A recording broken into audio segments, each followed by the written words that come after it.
Hello बच्चों।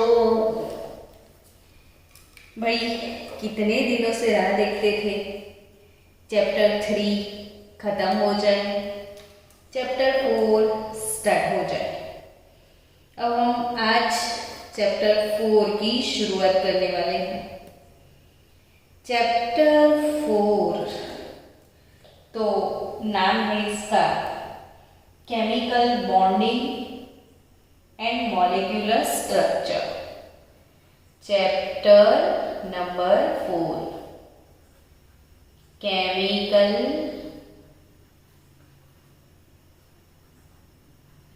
Bonding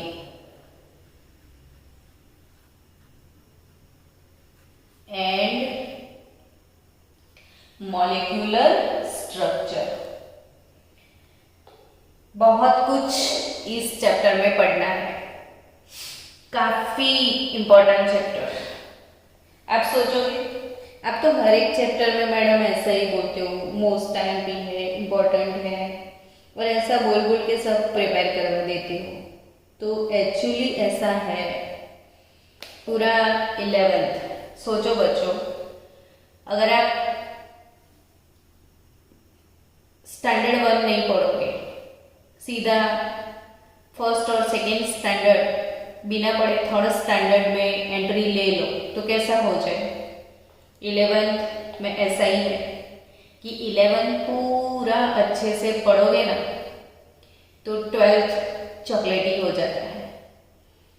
आपको जिन बच्चों को नीट देना है या फिर कॉम्पिटिटिव लेवल्स पे जीमेल एडवांस जिनको क्रैक करना है, तो कंसेप्ट अच्छे से क्लियर होते हैं, डाउट्स क्लियर होते हैं, तो कॉम्पिटिटिव लेवल पे आप सक्सेस जा ही सकते हो।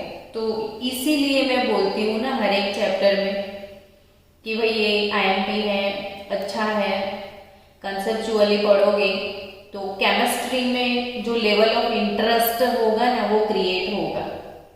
कोई भी चीज़ में जब इंटरेस्ट क्रिएट होता है ना तो वो इंटरेस्टिंग लगने लगता है, पसंद आता है, मज़ा आता है।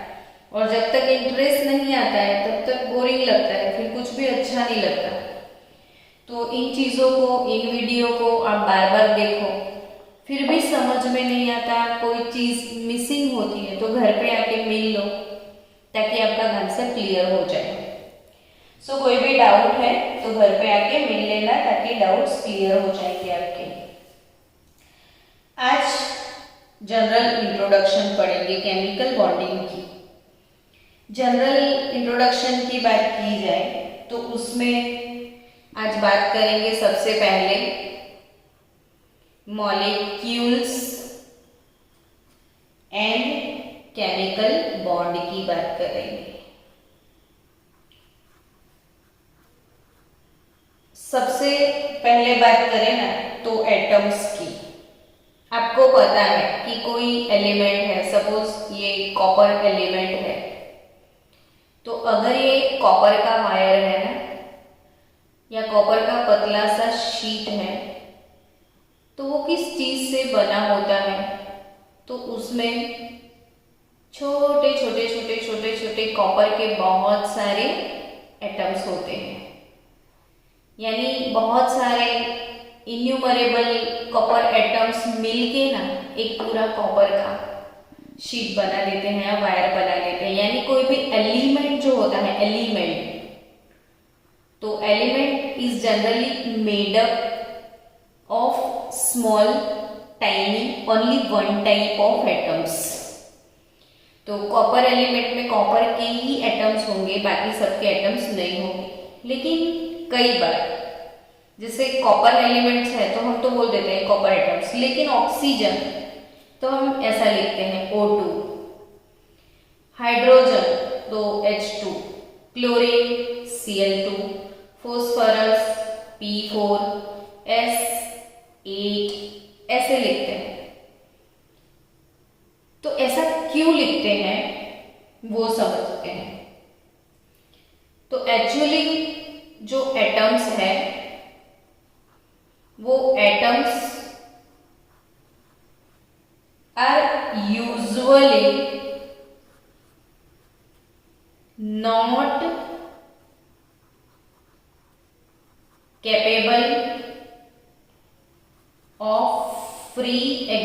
एग्जिस्टेंस।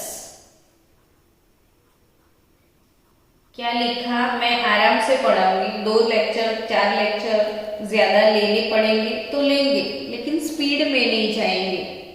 भले आपका थोड़ा नेट खराब हो जाए, sorry for that, but slowly जाना है मुझे। यहाँ पे मैंने ऑक्सीजन, और कभी ना मुझे 1 हाइड्रोजन चाहिए तो मैं ऐसे नहीं लिखती हूँ, हाफ मोल H2, इसका मतलब होता है सिंगल H, बट खाली H हम नहीं लिख सकते, एक H के लिए भी हमको ऐसे लिखना होता है, हाफ मोल Cl2 गैस, यानी ये खाली Cl हुआ 1। तो क्यों हम ऐसे ही लिखते हैं, वो ही समझना है कि atoms are usually not capable of free existence. वो इतने छोटू से है, इतने छोटे हैं कि उनका फ्री एग्जिस्टेंस पॉसिबल ही नहीं है। इसीलिए बेचारे अकेले रहने की बजाय अपना कोई फ्रेंड बना लेता है और उसके साथ बंच बना के रहता है, यानी कि जो एटम है वो ग्रुप ऑफ एटम्स बन के रह जाते हैं ताकि उनका एग्जिस्टेंस हो जाए। देखो यहाँ पे 2 ऑक्सीजन ने मिलके O2 मॉलिक्यूल बना दिया, 2 हाइड्रोजन एटम ने मिलके H2 मॉलिक्यूल बना दिया, क्लोरीन मॉलिक्यूल बन गया, P4 मॉलिक्यूल बन गया, S8 मॉलिक्यूल बन गया, तो वो क्यों कंबाइन हो गए? सो ऑब्वियसली बच्चों, there must be some force which holds these atoms together, है ना? कुछ ना कुछ तो ऐसा फोर्स होगा ना होगा कि इन लोगों को साथ में रख दिया। तो सबसे पहले ये मॉलिक्यूल जो है उनका डेफिनेशन हम पढ़ लेते हैं कि भाई मॉलिक्यूल बोलते किसको है। तो आप सब लोग पानी पीते हो तो उसमें एक ऑक्सीजन एटम होता है, उसके साथ छोटे छोटे 2 क्यूट वाले हाइड्रोजन एटम है, और ये क्यूट से हाइड्रोजन एटम बड़ा सा ऑक्सीजन एटम, और ऐसे बन गया अपना H2O का मॉलिक्यूल। तो क्यों ये तीनों एक दूसरे से कंबाइन हो गए? उनका फ्री एग्जिस्टेंस नहीं था, वो तो समझ में आया कि वो अकेले रहना नहीं चाहते थे, लेकिन एक दूसरे के साथ कंबाइन भी क्यों हुए, वो भी तो क्वेश्चन है ना। तो मॉलिक्यूल की पहले डेफिनेशन लिख दे कि अ ग्रुप, अब नोटबुक में भी लिखना, a group of atoms existing together, group of atom existing together as one species, existing together at one species and having characteristic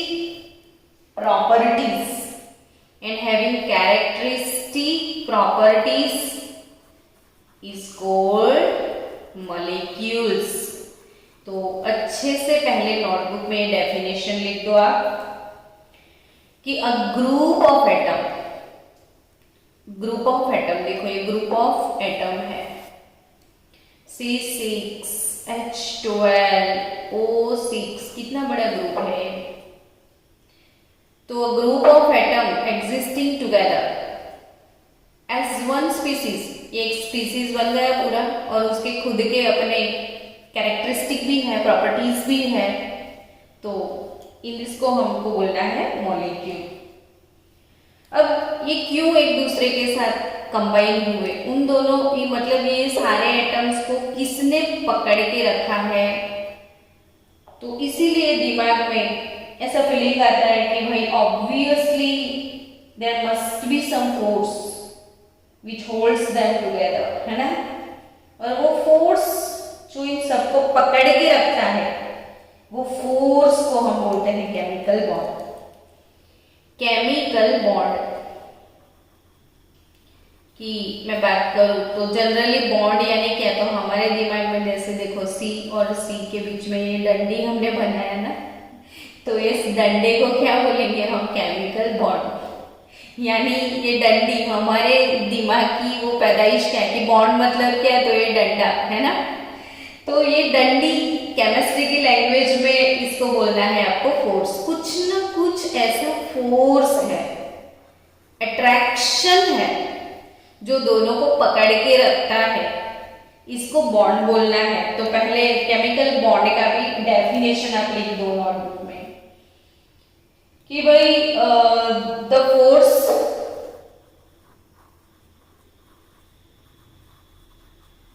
which holds the atoms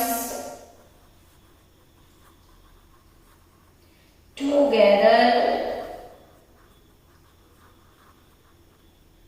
within the molecules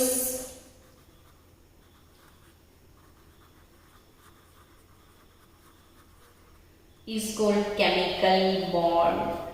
यानी कि इन सारे atom को ऐसा कोई force है जो पकड़ के रखता है एक दूसरे के साथ, वो वाले फोर्स को आप बोलोगे केमिकल बॉन्ड। क्या बोलोगे वो फोर्स को आप, केमिकल बॉन्ड बोलना है, ठीक है। Now a number of question arise in your mind. पता नहीं आपके दिमाग में क्वेश्चन आ रहे हैं या नहीं आ रहे हैं, लेकिन मेरे दिमाग में तो आ रहे हैं। मेरे साथ साथ आप भी ये क्वेश्चन करना था कि पूरे चैप्टर का सारी जो चीजें हैं, चैप्टर ये क्यों बनाया गया है, वो आपको समझ में आएगा। कि पहला क्वेश्चन ये होता है ना कि why do atom combines, why do atoms combine. कोई इसको प्रेशराइज करता है क्या कि भाई तो कंबाइन हो जाओ वरना तुम खत्म कर दूंगा, ऐसा कुछ होता है, होता होगा पता नहीं। Why do atoms combine, वो क्वेश्चन होता है। फिर दूसरा, why are only certain combinations possible। For example H2 ही क्यों है भाई, H3 क्यों नहीं बनाया, H4 क्यों नहीं बनाया, H5 क्यों नहीं बनाया, सिर्फ H2 क्यों बनाया तूने, क्यों क्यों भाई। इसको 2 अच्छे लग रहे हैं, तुझे 4 क्यों अच्छे लग रहे हैं, तुझे क्यों 8 पसंद आया। तो यही क्वेश्चन सेकंड है भाई कि why are only certain combinations possible, पूरे सब पॉसिबल क्यों नहीं है। H2 बना देता है तो H ही अकेला अकेला रहता है, वो कुछ किसी के साथ कंबाइन नहीं होता है, वो He2 does not exist, क्यों ऐसा है ना। अभी तीसरा क्वेश्चन कि भाई जो मॉलिक्यूल्स हैं उनको क्यों स्पेसिफिक शेप मिला है, जैसे CO2 मॉलिक्यूल है तो C double bond O, C double bond O, ऐसे लीनियर शेप में है, तो क्यों भाई वो शेप में है, लीनियर शेप में। H2O जो है ना वो बेंट शेप में है, बेंट यानी ऐसे एंगुलर शेप, तो ये लीनियर है, तो क्यों बेंट हो गया, वो क्वेश्चन भी आता है। BF3 को देखो तो वो प्लानर स्ट्रक्चर बना के बैठा है, उसके जैसा सेम है NH3, तो वो पिरामिडल शेप है, कितना अजीब बात है। वैसे भी देखो TO 2 होता है और GO गो होता है ना। TO लिखो तो 2, GO लिखो तो गो, वैसे ही सेम BF3 तो प्लानर, अमोनिया तो पिरामिडल। भाई ये प्लानर ये पिरामिडल दिखता तो सेम है, तो क्यों क्यों और क्यों, बस क्यों क्यों होता रहेगा पूरे चैप्टर में। फिर क्वेश्चंस इतने सारे हैं भाई, तो उनको सॉल्व कैसे करेंगे, तो आज तो वैसे भी चैप्टर का इंट्रोडक्शन पढ़ना है आपको, थोड़ी बहुत थियरी पढ़नी है, तो उनको कैसे सॉल्व करेंगे। तो ये सारे जो क्वेश्चन है ना बच्चों, वो क्वेश्चन को सॉल्व करने के लिए ये वाले चैप्टर में टोटल 4 थियरी हमको पढ़नी है। मैं एडवांस में आपको बता देती हूँ कौन सी थियरी हम पढ़ने वाले हैं। तो यहाँ पे हम पढ़ेंगे Kossel Lewis approach, Kossel Lewis approach, Kossel और लुईस इन दोनों के अप्रोच पढ़ने में दो अलग अलग साइंटिस्ट हैं। एक को इनऑर्गेनिक केमिस्ट्री में ज्यादा इंटरेस्ट है, इसको ऑर्गेनिक में ज्यादा इंटरेस्ट है, और फिर भी दोनों का कॉम्बिनेशन अच्छा है। दूसरा हम पढ़ने वाले हैं valence bond theory, valence bond theory, James bond नहीं, वैलेंस बॉन्ड, वीबी थियरी पढ़ेंगे, वीबी थियरी।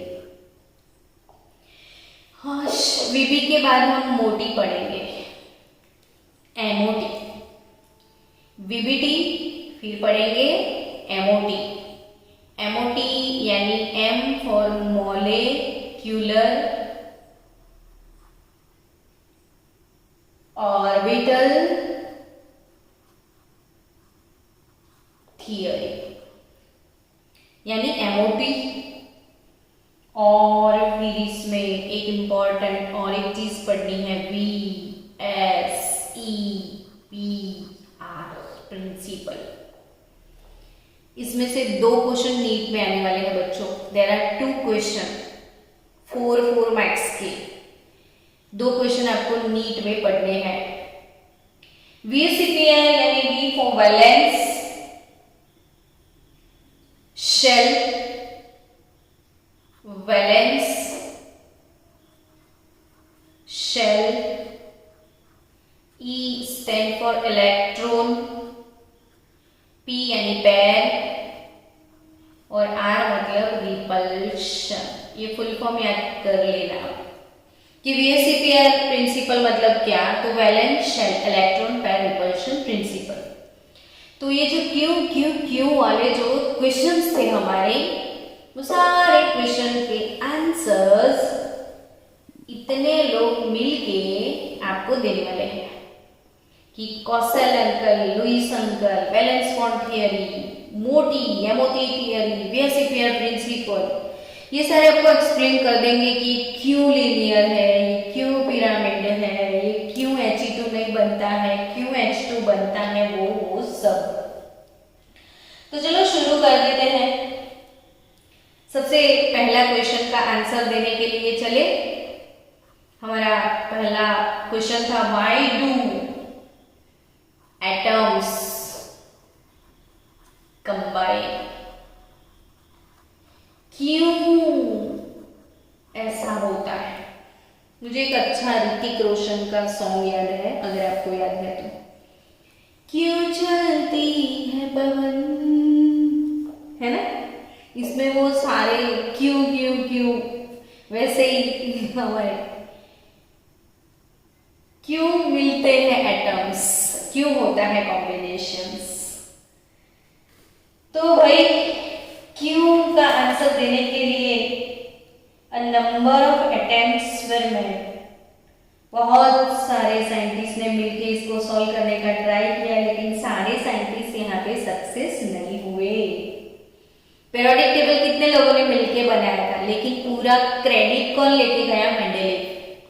वैसे यहाँ बहुत सारे साइंटिस्ट ने ट्राई किया था, लेकिन अच्छे से एक्सप्लेन करने वाला जो कोई विज्ञानी है तो 1916 की बात है, और 1916 में causal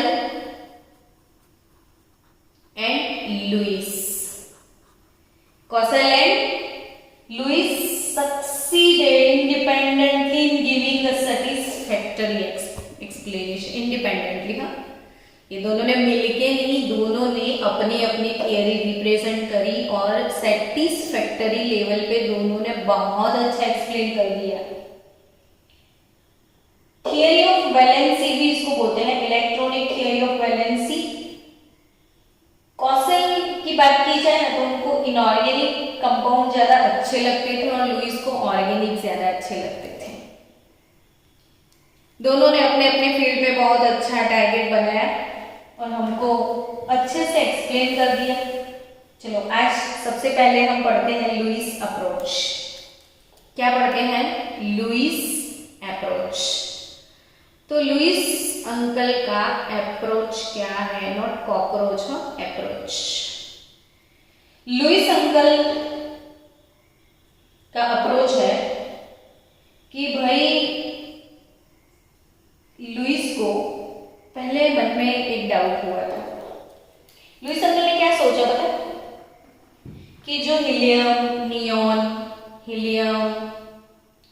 neon, argon, krypton, xenon, radon और ऑर्गेनिज़म, मैंने इसलिए सारे के सारे लिख दिए ताकि एक बार आपके रिवाइज हो जाए, पक्के से लर्न हो गए ना। अब तो helium, neon, argon, krypton, xenon, radon, organism, ये है हमारे पीरियोडिक टेबल में 18th ग्रुप वाले सारे हीरो एलिमेंट्स। एक से बढ़कर एक हीरो है इसमें। नया अभी छोटा न्यू कमर बॉर्न बेबीज को बोल सकते हैं ऑर्गेनिज्म। और ये जो सारे एलिमेंट्स हैं उनका इलेक्ट्रॉनिक कॉन्फ़िगरेशन देखा जाए तो हीलियम का 2, इसका 2 8 है ना, और इसका 2 8 8 है, इसका 2 8 18 और फिर 8, इसका 2 8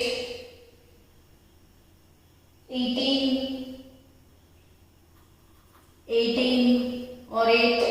पता है ना आपको ये 2 number, 2 plus 8 10 plus 8 18 plus 18 36 plus 18 54 plus 32 86 और ये 118। आपको सीक्वेंस याद होगा, मैंने 8 8 18 18 32 32 की सीक्वेंस में ऐड करने को बोला था। सबके एटॉमिक नंबर आपको याद रखने हैं। तो ये जितने भी 18 ग्रुप एलिमेंट्स हैं सबकी लास्ट ऑर्बिट में आप देखोगे तो ये 8, यानी इसका खाली डुप्लेट है, ये इसको डुप्लेट बोल सकते हो आप। बाकी सबकी ना लास्ट ऑर्बिट में 8 8 8 8 2 8। रेडॉन की बात की जाए तो 2 8 18, फिर बेचारे को तो 32 और 18 और फिर 8, इसमें पहले वो 14 एक्स्ट्रा एलिमेंट आ गए ना ए ब्लॉक के, तो इसलिए यहाँ पे 18 की बदले 32 हो जाता है। और ये 8, तो आप तो आउटर मोस्ट पे फोकस करो। सबकी आउटर मोस्ट में 8 वैलेंस इलेक्ट्रॉन है। अब 8 वैलेंस इलेक्ट्रॉन को क्या बोलना है? Octet, except this duplet. Helium को छोड़ दो तो सबकी आउटर मोस्ट ऑर्बिट में ऑक्टेट क्लियर है। और due to this electronic configuration they are very stable, तो इतने स्टेबल है कि ना तो ये सेटिस्फाइड है 100%, ना इनको किसी का इलेक्ट्रॉन लेना है ना इनको किसी का देना है, इसलिए वो केमिकली रिएक्टिव नहीं है किसी के साथ। आपको पता चल गया ना हीलियम क्यों दूसरे हीलियम के साथ कॉम्बिनेशन नहीं करता है, वो सेटिस्फाइड है, स्टेबल है, इसको कोई झंझट नहीं बनता है। सो इट इज ऑक्टेट, ये सबका क्लियर है, ये इनर्ट है सारे। तो सारे इनर्ट एलिमेंट्स ऑक्टेट क्लियर करके बैठे हैं। वहीं से इनको ख्याल आया कि बाकी के सबको क्या प्रॉब्लम है। हमारा जो पीरियोडिक टेबल है ना, इसमें रिचेस्ट एलिमेंट जिनकी सबको जेलसी होती है वो 18 ग्रुप वाले, ये इतने सेटिस्फाइड हैं, इनको किसी से कुछ नहीं लेना, किसी से कुछ नहीं देना। और बाकी सबको क्या? तो बाकी सबको 24 आवर्स यही इच्छा लगी होती है कि मेरा कब ऑक्टेट क्लियर हो जाए, मैं कब इन लोगों के जैसा हो जाए। तो सबको ना या तो डुप्लेट किसी को बनाना है या ऑक्टेट बनाना है, और इसकी झंझट के लिए वो किसी न किसी के साथ कंबाइन होते रहते हैं। वाई डू एटम्स कंबाइन समझ में आया? सबको ऑक्टेट क्लियर करने हैं। क्या क्लियर करने हैं? सबको ऑक्टेट। उसके हिसाब से चलो लुईस का अप्रोच पढ़ते हैं। तो लुईस का जो फर्स्ट अप्रोच है, फर्स्ट बात लुईस अंकल ने जो बोली वो आप नोट डाउन कर लेना कि Lewis proposed an atom as a positively charge. Lewis proposed an atom as a positively charged kernels. Positively charged kernel. अब क्वेश्चन होगा ये कर्नल क्या है ना?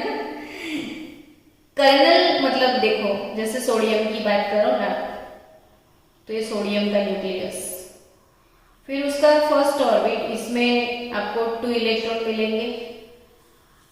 फिर सेकेंड है जिसमें 1 2 3 4 5 6 7 8 होगा, और वैलेंस ऑर्बिट जो कि लास्ट, जिसमें सिर्फ 1 इलेक्ट्रॉन है। तो वैलेंस ऑर्बिट को अब छोड़ दो, तो except valence orbit, valence orbit के अलावा बाकी जितना पार्ट है इंक्लूडेड न्यूक्लियस।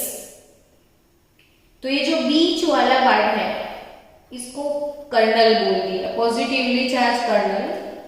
और ये वैलेंस ऑर्बिट जो है वो फ्री, इसका 1 इलेक्ट्रॉन, 1 इलेक्ट्रॉन को छोड़ दो, वैलेंस को छोड़ दो, तो बाकी जो ये पूरा पार्ट है ना, जिसको पॉजिटिवली चार्ज कर्नल बोला जाता है। यानी कर्नल मतलब क्या? तो region except valence orbit included nucleus is called kernel, और जिसको पॉजिटिवली चार्ज एज्यूम किया जाता है। तो लुईस के अप्रोच की बात करूं तो फर्स्ट अप्रोच क्या है कि Lewis proposed an atom as a positively charge kernel, and in this kernel nucleus and electron in the inner orbits are present, while 8 electrons can be accommodated in outer shell, and thus 1 electron of sodium element in the outermost shell is on the corner of a cube, while all the 8 electron of inert gases except helium are arranged on the 8 corners of the cube। मतलब क्या? तो जो octet है ना, octet, इसमें जो 8 electron होते हैं वो 8 इलेक्ट्रॉन कैसे अरेंज होते हैं? तो एक क्यूब एज्यूम कर लो आप।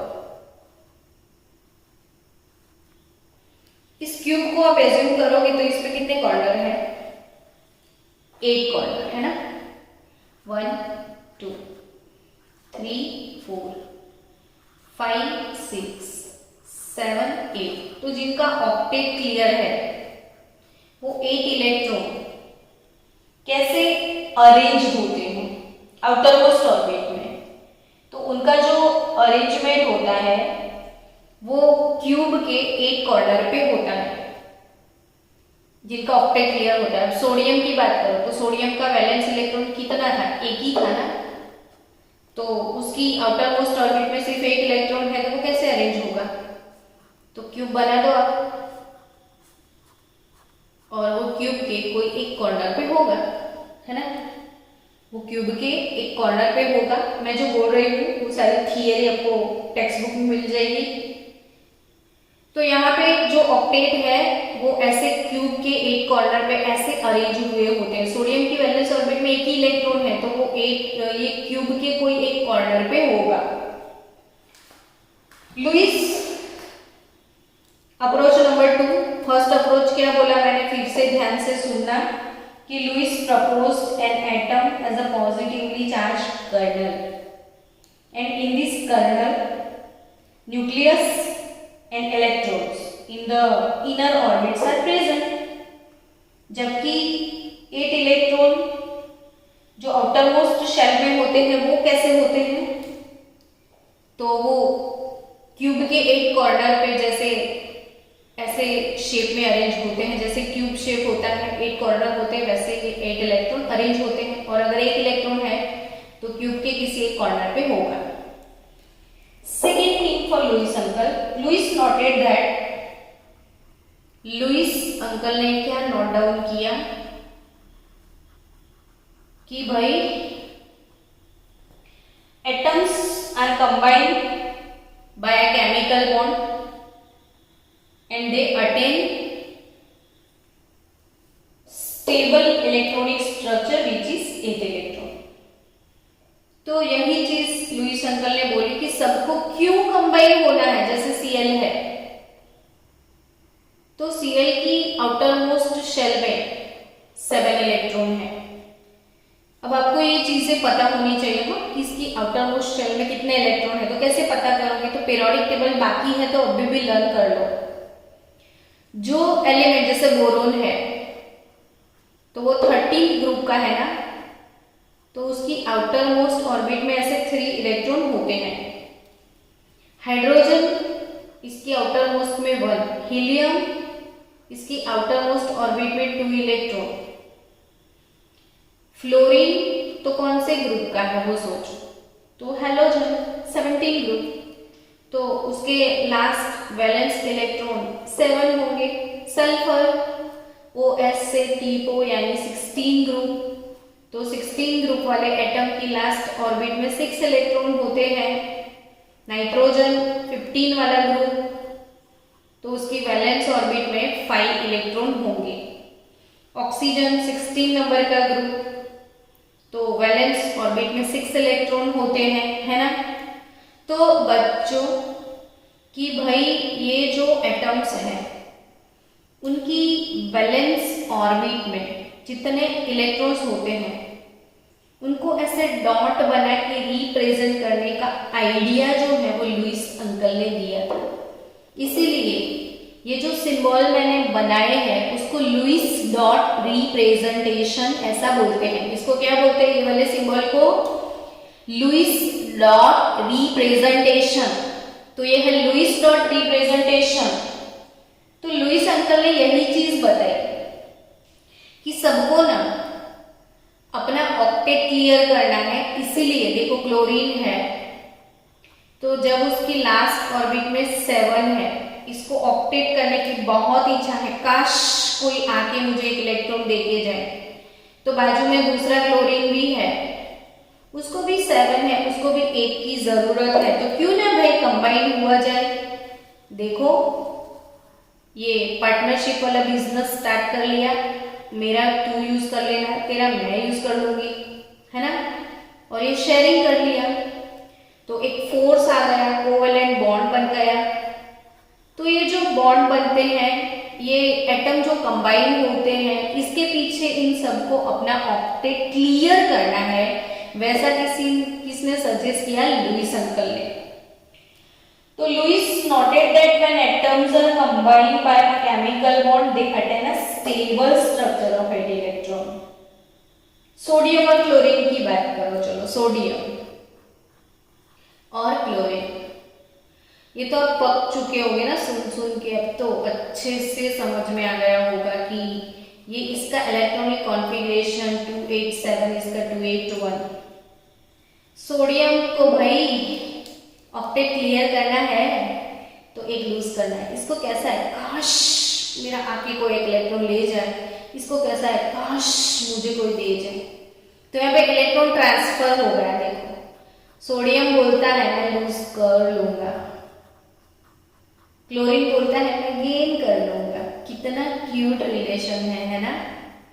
इसने लूज कर दिया, इसने गेन कर लिया, ये लूज करके प्लस बन गया, ये गेन करके माइनस बन गया, और ये प्लस और माइनस, इन दोनों के बीच में अट्रैक्शन होने लगा और दोनों साथ में आ गए और एक अच्छा सा प्यारा सा क्यूट सा मॉलिक्यूल बन गया। और आपको पता है ना कि आज इतना अच्छा मम्मी ने खाना पकाया है, कितनी मस्त खुशबू आ रही है, और आप खाने के लिए जब बैठे और उसमें सॉल्ट ना हो तो पूरा टेस्ट खराब हो जाता है। तो ये इतना पूरा वर्ल्ड टेस्टी है, ड्यू टू NaCl। ये ना होता ना तो सोचो टेस्ट कैसा होता सारे खाने का, है ना। तो कितना मस्त क्यूट सा मॉलिक्यूल बन गया। तो यहाँ पे NaCl के साथ किसी ने खींच के रखा है, तो वो बस दोनों की ऑक्टेट क्लियर करने की इच्छा है, इसलिए ये कंबाइन हुए कि मेरा भी ऑक्टेट, मैं भी खुश, तेरा भी ऑक्टेट, तू भी खुश, और दोनों खुशी खुशी साथ में रहने लगे, है ना। तो NaCl के बीच में एक कॉम्बिनेशन हो गया, लेकिन यहाँ पे वो force of attraction different type का है। यहाँ पे भी फोर्स ऑफ, यहाँ पे शेयरिंग हुआ है, यहाँ पे इलेक्ट्रॉन एक्सचेंज हुआ है, ट्रांसफर हुआ है। इसने निकाल दिया, इसने गेन कर लिया, दोनों अपने अपने रास्ते पे। कुछ भी होता है, कुछ भी होता है, आप शेयरिंग कर लो भले, आप ट्रांसफर कर लो भले, या दो एक्स्ट्रा है तो किसी को दे दो, लेकिन ऑक्टेट क्लियर करो, लेकिन ऑक्टेट क्लियर करो। बस कुछ भी करो, देना है तो दे दो, लेना है तो ले लो, शेयरिंग करना है तो वो भी कर लो, लेकिन ऑक्टेट क्लियर करो। तो सबको ऑक्टेट एक्सेप्शन में है H2 यहाँ पे डुप्लेट होता है, ऑक्टेट नहीं होता है। बाकी सब में ऑक्टेट होगा, इसमें डुप्लेट होगा। तो ये हो गया आज हमारा लुईस अप्रोच। मिलते हैं नेक्स्ट लेक्चर में, हम कॉसेल अप्रोच के साथ आयोनिक बॉन्ड जो काफी डिटेल में पढ़ेंगे।